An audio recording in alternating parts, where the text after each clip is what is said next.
adanya perbedaan individual antara satu orang dengan yang lainnya itu sudah fitrahnya sejak lahir.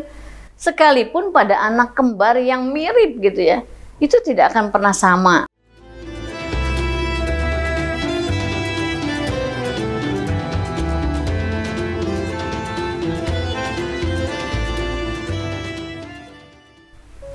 Assalamualaikum warahmatullahi wabarakatuh. Saya Khadijah Makarim. Topik kita kali ini adalah jangan bandingkan aku dengan anak tetangga. Teman-teman sekalian, barangkali di antara teman-teman ada yang punya pengalaman di rumahnya pernah dibanding-bandingkan mungkin dengan adiknya, dengan kakaknya, atau dengan sepupunya. Jadi dalam hal ini saya ingin membantu teman-teman bagaimana kita menyikapi hal ini. Ada banyak faktor yang mempengaruhi tumbuh kembang anak ya di dalam kehidupan sehari-hari. Di antaranya adalah yang sering menjadi perbincangan adalah berkaitan dengan masalah karakter ya. Di video kali ini saya ingin menyoroti masalah karakter anak. Nah, teman-teman sekalian, perlu diketahui bahwa faktor-faktor yang mempengaruhi perkembangan karakter ini ada lingkungan, ada genetika, ada sosial, dan ada orang tua. Lingkungan di rumah, lingkungan di sekolah, lingkungan di mana teman-teman bermain, lingkungan dengan teman sebaya. Kemudian kalau genetika adalah apa yang diturunkan, potensi yang diturunkan oleh ibu, bapak, mungkin dari nenek gitu ya. Kemudian kalau lingkungan sosial adalah lingkungan kemasyarakatan di mana teman-teman berada ya. Di antaranya adalah teman-teman yang mengelilingi teman-teman sekalian, teman sebaya. Mungkin ada yang belajar ngajinya dengan teman yang berbeda dari sekolah. Atau kemudian mungkin kalau yang beragama Kristen mungkin pada saat menyelenggarakan atau mengikuti sekolah minggu, pasti teman-temannya berbeda dengan teman di sekolah. Nah, yang keempat adalah masalah orang tua. Ini yang ingin saya soroti ya, berkaitan dengan masalah orang tua. Jadi disiplin, kualitas interaksi antara anak dan orang tua itu mempunyai pengaruh yang kuat di dalam pembentukan karakter teman-teman sekalian. Jadi kalau kita lihat dalam hal ini saya ingin memfokuskan pembahasan ini pada karakter orang tua yang keliru ya. Jadi maaf, jadi kadang-kadang orang tua kita itu ada kekeliruan mungkin karena ingin anaknya itu semuanya sukses, semuanya sesuai dengan harapan ayah dan bunda kita, sehingga ayah bunda kita melakukan sesuatu yang keliru yang tidak mereka rasakan ya. Nah, nanti kita lihat. Nah, jadi apa yang keliru dari orang tua kita? Jadi sangat umum ini ya, terutama tentu ini tidak akan terjadi pada orang tua yang punya anak tunggal.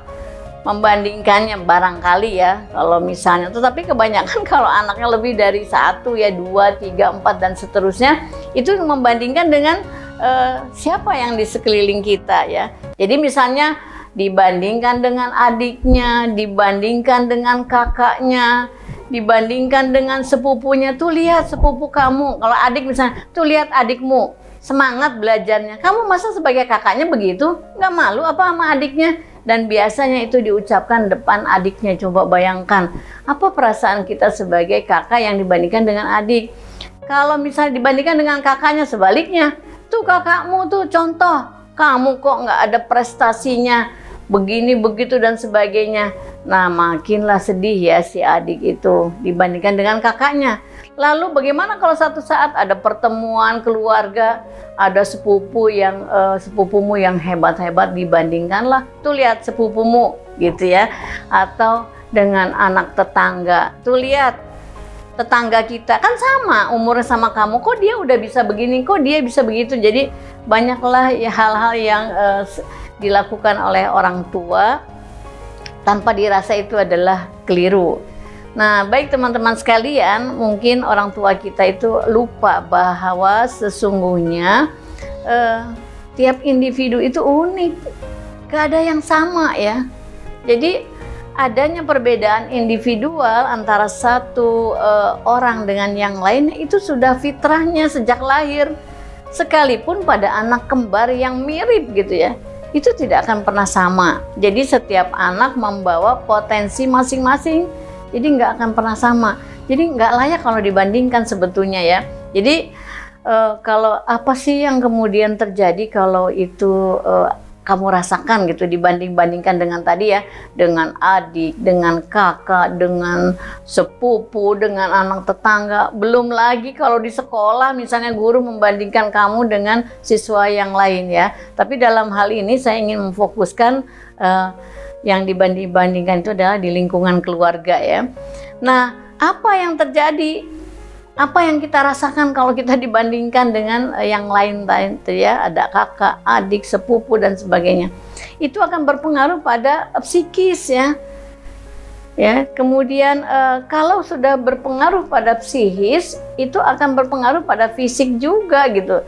Nah, timbal balik. Jadi nanti akhirnya apa yang dirasakan fisik itu lemah, kemudian sakit ini, sakit itu, sebetulnya itu adalah diakibatkan fisiknya yang terganggu. Jadi sedih gitu ya, sakit hati, tersinggung terus menerus ya. Bayangkan kalau itu terjadi sepanjang kamu bersama adik atau kakakmu gitu ya. Aduh, saya sedih kalau ngelihat fakta di kenyataannya bahwa adik, misalnya saya ambil contoh adiknya yang lebih sukses, kakaknya itu yang selalu ditekan, tuh lihat adikmu, tuh lihat adikmu. Sampai kalaupun misalnya orang tua kita ketemu dengan tetangga, yang dibicarakan adalah adiknya semua adiknya yang dibicarakan, maka si kakak itu akan merasa tersinggung, sakit hati yang terus mendalam gitu, menjadi luka batin gitu ya.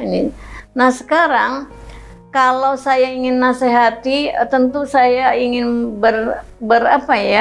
kalau saya tuh kalau bicara hal ini itu suka pengen nangis, soalnya banyak sekali yang mengeluh, baik dari anak-anak, remaja dan dewasa, bahkan orang yang sudah tua pun mempunyai pengalaman yang buruk pada masa mudanya, itu selalu dibanding-bandingkan gitu. Jadi saya ingin sampaikan, kalau misalnya video ini disimak, ditonton oleh orang-orang yang orang tua lah ya, bapak, ibu, atau mungkin mamah-mamah muda, ayah-ayah muda yang sudah punya anak, tolong jangan membanding-bandingkan anak yang satu dengan yang lain. Biarkanlah mereka tumbuh dan berkembang sesuai potensinya masing-masing. Stop untuk membanding-bandingkan mereka, baik di lingkungan keluarga maupun dengan tetangga yang ada di sekitar kita. Jadi terimalah putra-putri, ibu bapak itu sesuai dengan potensinya masing-masing. Biarkan mereka berkembang sesuai dengan potensi yang dibawanya sejak lahir. Toh juga yang dibawa yang sejak lahir itu juga dipengaruhi oleh faktor-faktor yang diturunkan oleh ayahnya, ibunya, kakeknya, neneknya. Jadi itu semua mempunyai potensi yang dibawa anak itu sudah, kalau mau dibilang patungan lah, udah potensi dari ayahnya, dari ibunya, dari neneknya, dari kakeknya. Insya Allah akan berkembang dengan baik. Jadi apa yang harus kita lakukan? Kalau saya sebagai orang tua, saya ingin mengajak teman-teman sesama orang tua gitu, terimalah kelebihan dan kekuatannya, seiring juga kita terimalah juga segala kekurangannya gitu. Saya sih paham kalau bapak ibu nih ya, terutama yang mama muda, ayah-ayah muda ini ingin ya, berharap bahwa semua anaknya itu mempunyai perkembangan sama unggulnya, antara anak yang 1, kedua, ketiga, kalau misalnya 5 ya, 1, 2, 3, 4, 5. Kalau anak ketiga yang 1, kedua, ketiga sama suksesnya, sama hebatnya. Dan itu tidak akan pernah terjadi ya, itu tidak akan pernah terjadi karena dia sudah membawa potensi masing-masing. Catat sekali lagi saya ingin sampaikan, sekalipun pada anak kembar yang mirip itu tidak akan pernah sama ya. Jadi jangan lupa terimalah kekurangannya seiring juga kita menerima kelebihannya. Ya, jadi karena biarkanlah itu mereka berkembang secara alami, jadi nggak usahlah terlalu dipikirkan kenapa yang ini berbeda dari yang itu, kenapa ini lebih unggul dari yang itu. Nah sekarang untuk remaja nih, remaja apakah dia siswa, mahasiswa, mungkin juga dewasa muda. Bagaimana kalau kamu yang jadi maaf ya kalau saya kasih labelnya itu korban misalnya. Bagaimana kamu yang menerima perlakuan itu dari orang tuamu misalnya. Saya ingin memberi nasihat juga, kita tentu tetap menghargai ya. Biarlah orang tuamu bersikap seperti itu. Yang utama adalah respon kita. Respon kita sebagai anak tetaplah positif ya. Jadi jangan sampai kita menjadi anak yang durhaka kemudian mempertahankan diri, bertengkar, berdebat dengan orang tua. Nggak usah ya. Jadi untuk nasihat ini buat teman-teman remaja yang masih tumbuh, kemudian berkembang menjadi dewasa muda, bersikaplah tetap positif atas semua apa yang terjadi pada dirimu. Jadi nggak usah terlalu dijadikan beban ya. Nah kemudian bagaimana selanjutnya supaya kita juga menjadi kebanggaan mereka? Teruslah berusaha untuk menjadi pribadi yang lebih baik. Gak usah mikirin kenapa sih orang tua kita begitu kan, apalagi misalnya mamanya, kenapa sih mama tuh cerewet amat membanding-bandingkan saya dengan kakak, membandingkan saya dengan anak tetangga misalnya. Oh apalagi kalau misalnya tetangga kita itu satu sekolah sama kita, oh lebih berat lagi, kenapa dia dapat beasiswa kamu enggak, kenapa dia begini kamu enggak, wah parah ya. Jadi teruslah berusaha, nggak usah memikirkan apa yang diucapkan oleh orang tuamu, secara bertahap komunikasikan dengan baik bahwa aku adalah aku, bukan kakak atau bukan adik ya. Jadi bicaralah dari hati ke hati dengan mama, dengan siapalah manggilnya, ayahmu dan sebagainya, untuk berusaha supaya mereka paham kamu adalah kamu, bukan mereka yang menjadi pembanding dari ayah ibumu ya. Kemudian lalu supaya mereka menjadi bangga, ubahlah perilakumu yang sering diucapkan sebagai sesuatu yang negatif oleh orang tuamu itu. Jadi mari teman-teman remaja, dewasa muda, kita menjadi perilaku yang baru. Jadi ubahlah perilaku yang lamamu menjadi perilaku baru, menjadi lebih baik, lebih bermutu, lebih unggul ya. Jadi tetaplah bersikap santun kepada orang tuamu dan tetaplah berbakti kepadanya. Nggak usah kemudian di rumah itu menjadi komunikasinya buruk ya, kalau mungkin misalnya jadi dendam dan sebagainya. Insya Allah nanti pada saatnya orang tuamu akan bangga, akan kagum padamu ya. Jadi saya ingin sampaikan kepada teman-teman, memang ini tidak mudah ya, tidak mudah kalau kita dalam posisi yang dibandingkan. Nah yang berikutnya, bagaimana perasaan yang menjadi pembanding? Sama menderitanya.